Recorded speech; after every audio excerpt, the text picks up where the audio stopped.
Hey, what's up guys? Professor Tom here. How to prevent side control. Not solve it or escape, we all know that's hard. How to prevent it in the first place when someone's trying to pass your guard. Let's check it out.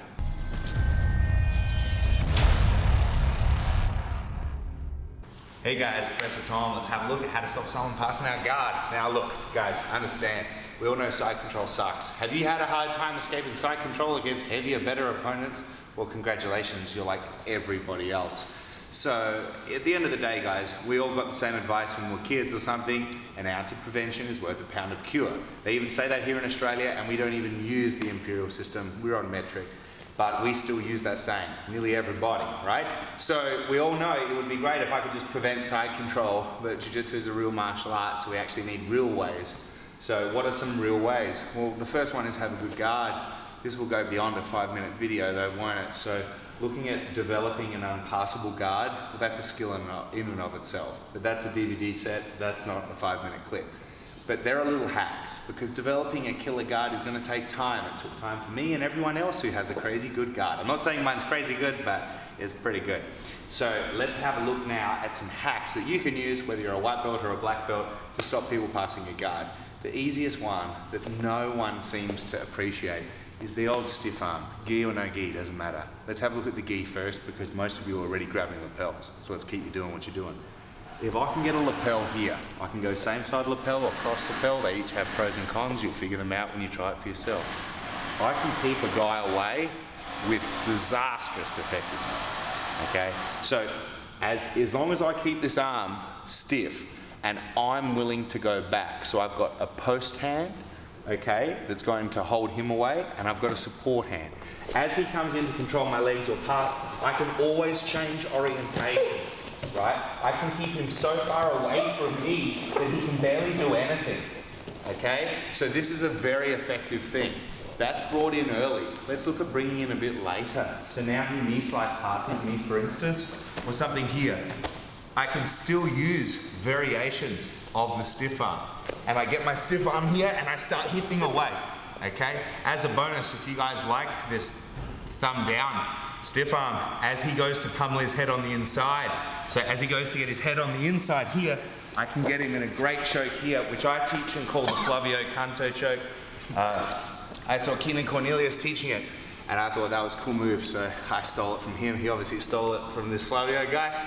Awesome stuff, both great guys, one good choke. So have a look at that. So there's our stiff arm, but we can also just deflect the head, especially valuable in no gi. So again, whether it's early or late, if he say goes to pass, deflecting his head here will give me great effect, okay? This is incredibly important when someone's trying to pass head first. Most people in jiu-jitsu will pass knee first or head first, okay? One simple thing, if you ever want to frustrate people that want to pass knee first, is to think like a footlocker. So as he puts his knee up to pass, I'm always going to try to keep my feet on the inside. He wants his foot on the inside here. With my foot here, I can actually tilt him and do cool things. So this shin to shin position, keeping inside position, is very valuable. It will also protect my legs. Another hack you guys can use is a big one, all right? Just weighting your legs. If someone tries to pick up your leg and throw it, okay, just putting all of your weight through your legs. See how I'm making my body like a stiff board? This is such an important thing. It's easy to do, just get your butt off the floor, okay? But now let's assume that he's on his way to pass. Maybe he's about to pass, maybe he's just passed it 1/2 millisecond to go. And my leg's over here now. You want to always develop the ability to hold someone off for that split second with stiff arms. Careful you don't break your wrist this way. So I always try to hold like this, okay? And now from this position, I hip out and I'm gonna use my far foot in the close hip.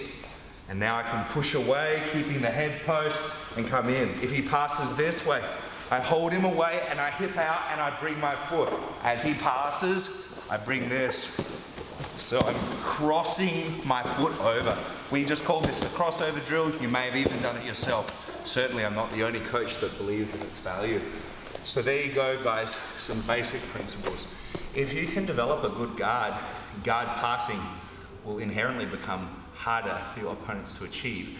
But of course, taking a guard and making it unpassable is something that we could do if we were some freak athlete or we had 10 years to become black belts at, say, a guard, but unfortunately we can't fast forward that process. So for those of you out there, you might be on your first day of jiu-jitsu or your 10th year, use these hacks, because if you can stop side control, it'll be so much easier than trying to solve it later. Take care, guys. Professor Tom, thanks to Guy for volunteering. He's single, ladies. If you would like to date this man, leave some comments. He always reads them. Take care.